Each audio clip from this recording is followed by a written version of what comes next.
So I don't know how many of you tuned in to see Donald Trump speak to his people the other night in Congress, but I did, and it was a little bit interesting, not in a good way. So I just want to point out something that I noticed, that I watched after, was Bernie Sanders. And if you watch the video, the full video, it's 20 minutes long, and he's very clear on what is happening in the United States in that video. And I suggest you guys watch that video. He just basically points out how reckless Donald Trump's behavior has been. So, and where all the funds really go. So I suggest all you Americans watch it. It's a really informal and genuine video by Bernie Sanders. And me personally, I always liked him, so never had an issue with him. So as I was watching this the other night, I definitely heard people screaming in the background or at Donald Trump, and I didn't know if that's exactly what was happening, because I know Donald Trump can ban reporters in the White House. So if he doesn't like their questions ever, they won't be back ever, right? And there were people screaming and shouting, and I couldn't understand what was going on, but in my heart, I was like, I think people are screaming out against him. And that's exactly what was happening. So at the end, or I guess as soon as this Republican left, got kicked out, he spoke with reporters, and I do have that clip right now. To their health care. And I want him to know that his budget calls for deep cuts in Medicaid. He needs to save Medicaid, protect it. We need to raise the cap on Social Security. There's a possibility that it's going to be hurt. And we've got to protect Medicare. These are the safety net programs that people in my congressional district depend on. And this president seems to care less about them and more about the number of people that he can remove from the various programs that have been so helpful to so many people. It is the best way to get it across to a person who uses his incivility against our civility. He is a person who has consistently been used incivility against civility. Do you think have no mandate? Is that what you said? Well, look, I'm willing to suffer whatever punishment is available to cut Medicaid, Medicare, and Social Security. So were you saying you have no mandate? Is that what you just said? That's what he has no mandate to cut Medicaid. None. Is the only punishment that you were kicked out, sir? Is there something? I don't know. Whatever the punishment is, I'm not fighting the punishment. This is about the people who are being punished by virtue of losing their health care. This is the richest country in the world, and we have people who don't have good health care. We've got to do better. And now we're about to cut Medicaid, which is for poor people. Health care has become wealth care for many people, and we can't afford to let that happen. Is that the only thing that you're protesting? No, I have other things I'm protesting. And I'm also working on my articles of impeachment. This president is unfit. He should not hold the office. 34 felony convictions, 2 times impeached. Sir, tell me one more time what you were shouting in the chamber. That he has no mandate to cut Medicaid. That's what you were saying over and Yes. over. Thank you, sir. Yes. So the thing that I don't understand about Trump here, like this guy, he tries the oldest tactics in the book. So he starts his speech to his people or Congress, and he starts with this soap opera tactic, I call it. So he starts by pulling on people's strings, right? People's heartstrings. And you know, he talks about this story over here and that story over there. And it's like, it's 1 out of a billion. It's 1 out of 200 million people. What is it, 220 million population? It's one story. Wouldn't you rather look like a hero talking about, I did this for 1 million, for 20 million, for 100 million people? That's what you need to start saying.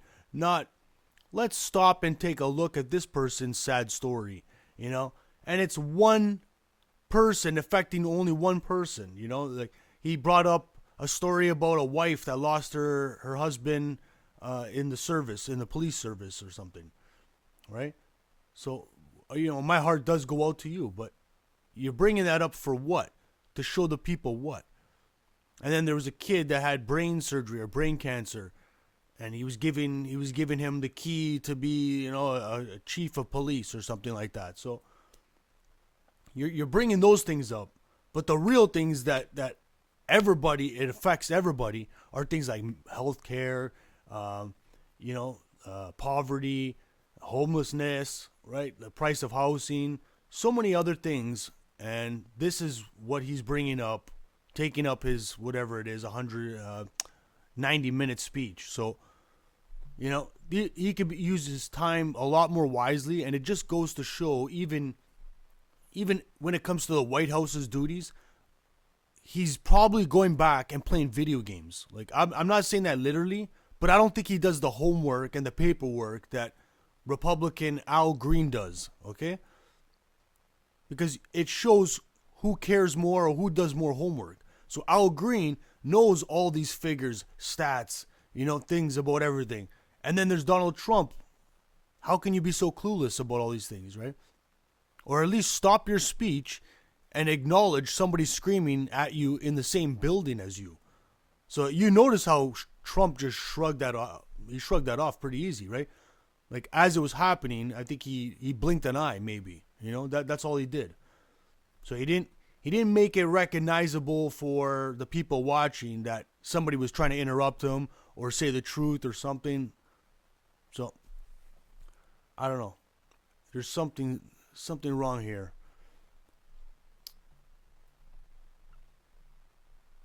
His tactic is basically, let's pull on people's heartstrings, and then I'm going to hit them with I'm Donald Trump and I'm better than the last president, and he just goes on, how bad the last president, just bashing them, So this is my roasting Donald Trump video. You can roast people, but I'm going to roast you, and I'm sure everybody agrees watching this because the effects started probably, week 1 when Donald Trump started. So the pain will continue. So important issues like child safety, the number one cause of death in America for a child is death by a gun. Now that's a big problem. I don't care what you say, that should never be the case, right? So Donald Trump overlooks this a lot, right? He's been in president how many years now? So he's never brought this up. He knows he can't fix it. And even if he tried to fix something like that, it would start to reflect maybe, 1 year in or maybe 6 months in, and, there would be another shooting or something. So he's scared to implement something or try and fix something like that because it would expose him that he's not putting enough money into it or trying to fix it at all because, it would show the next, 3 months there would be another shooting, and then he would look bad, because he hasn't changed anything. But that, to me, is still one of the number one things that USA needs to fix. I'm Canadian. I never worried in school about mass shootings. And kids nowadays in Canada still don't worry about that. But it seems like in USA, every kid has that in the back of their mind. And that's not what kids should have to go through. That's not normal. And nobody's trying to fix it. He also said that immigration and drug problem is from Canada not securing our borders. So that one there is an obvious lie. Like the immigration, I don't see any Canadians trying to overstay our visit there and live there or try and. You guys have a drug problem no matter what, even if whatever it is, 1% comes in from Canada. It's not like we're the main producers or, it originated from here and this is where it all comes from. It comes from China, first of all, or, if you want to really break it down like that. But we get it from the same way you guys get it, either through the waters or, right? It's not the borders that you're kind of talking about, right? Or, I don't know. It comes in from a multiple types of ways. You know, it could be in storage containers, could be a lot of things, you know, where people are not attached to it, right? Another lie is that he claimed that he could stop a war in one day. And here's the video to prove it. He starts wars and doesn't end them. So example, Panama, I believe we heard that he's declaring war on Panama in that speech.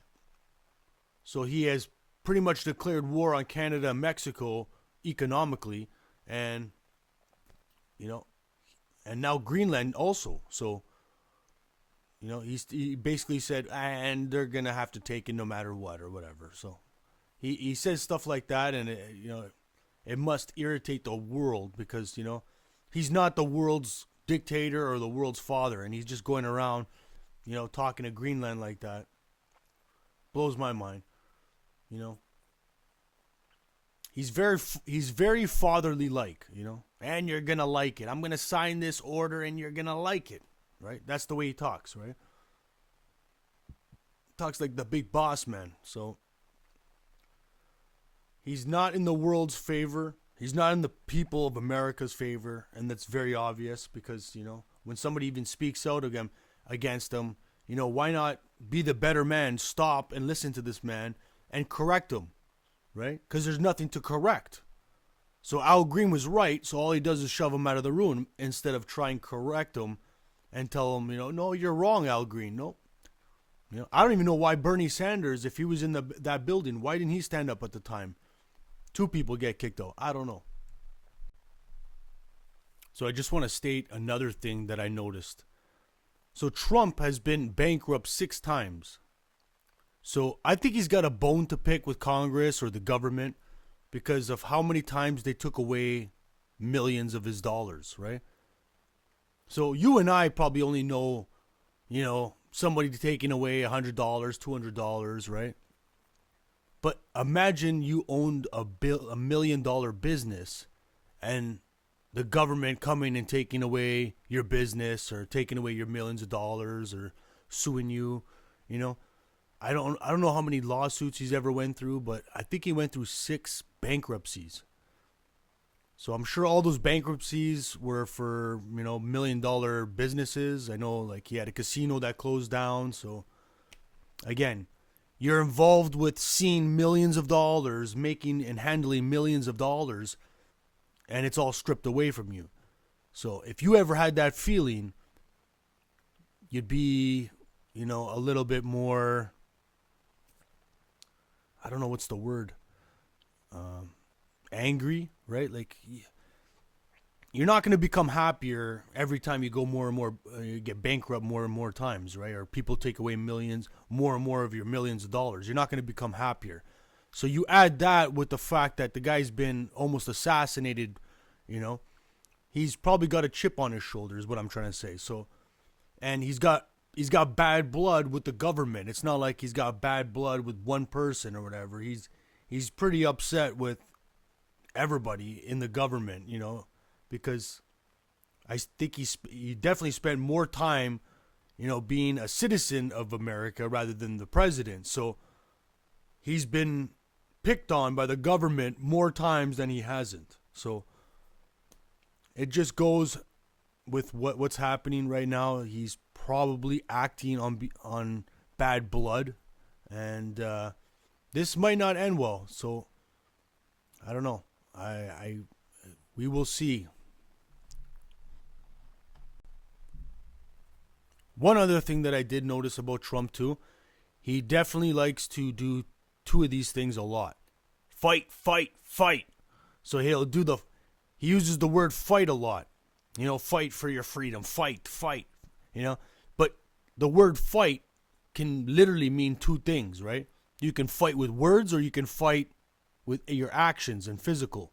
So we don't know what he's trying to say about that. And if you had to ask me, I'm sure he's saying fight as in, you know, do anything, words and physicality, right? So there's that. Then the other thing that I do notice a lot is he is bringing up the word World War III a lot. So if you notice, a good president, or even presidents sitting right now around the world, they don't even bring up the word once, right?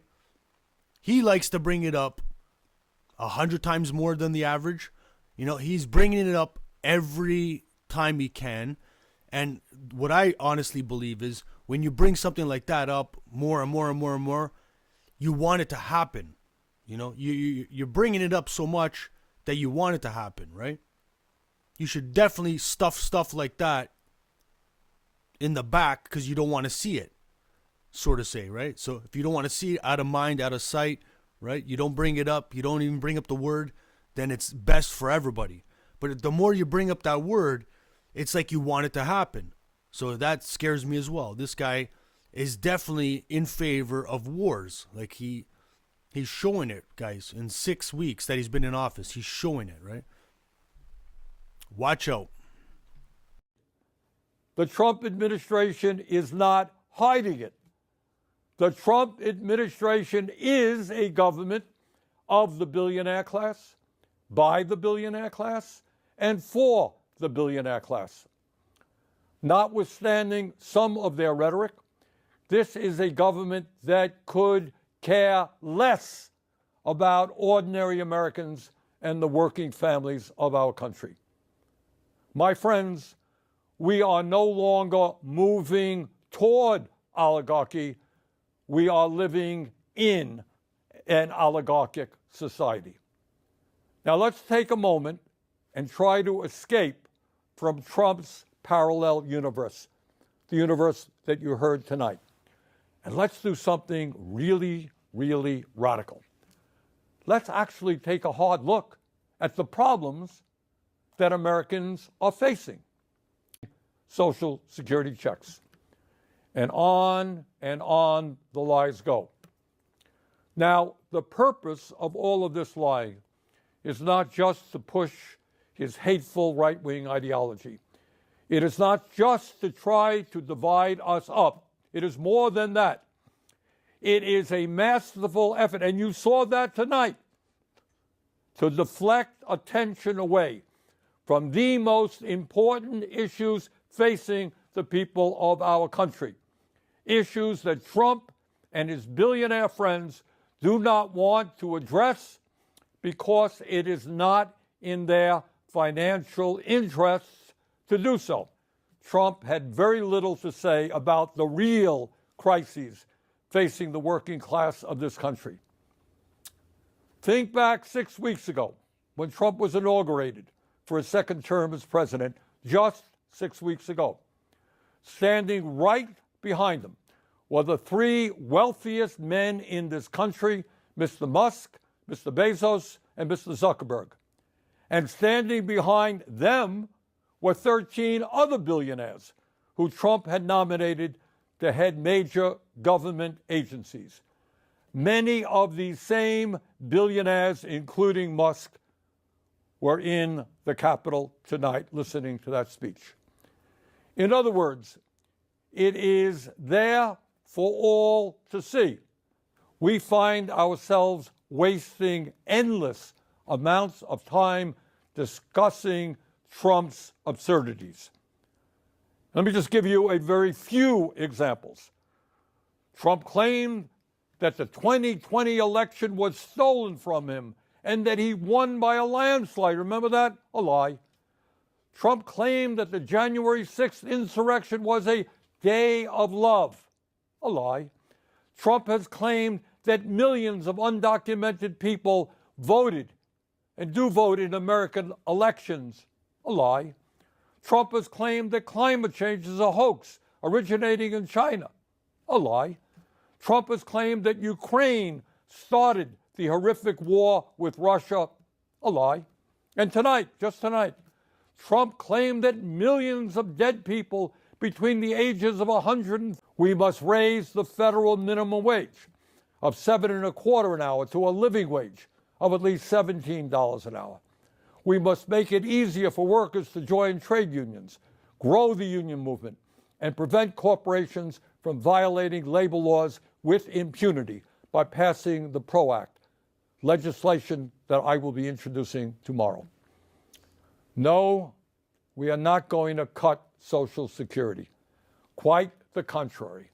We must expand Social Security benefits and extend its solvency for the next 75 years by scrapping the cap that allows a billionaire to pay the same amount into Social Security as a truck driver. Too many of our seniors are hurting today for us to be talking about cutting Social Security. Over 20% seniors in this country living on $15,000 a year or less. I had three richest people in America, the folks Trump invited to stand behind him at his inauguration, now own more wealth than the bottom half of our society, 170 million Americans. Did anyone out there hear one word from the President of the United States on that enormously important issue, which gets to the very fabric of our society? So few owning so much while so many people suffer. And here's something else the President forgot to discuss. Not only is our life expectancy 4 years lower than other wealthy countries, the bottom 50% in this country, the working class of America, on average, live 7 years shorter lives than the top 1%. Got that?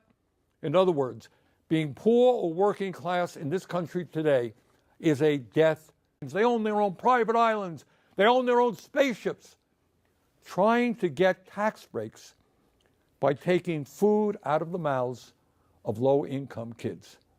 That truly is disgusting.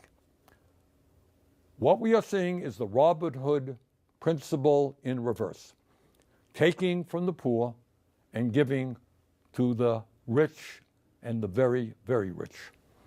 And here is something else Trump has been doing.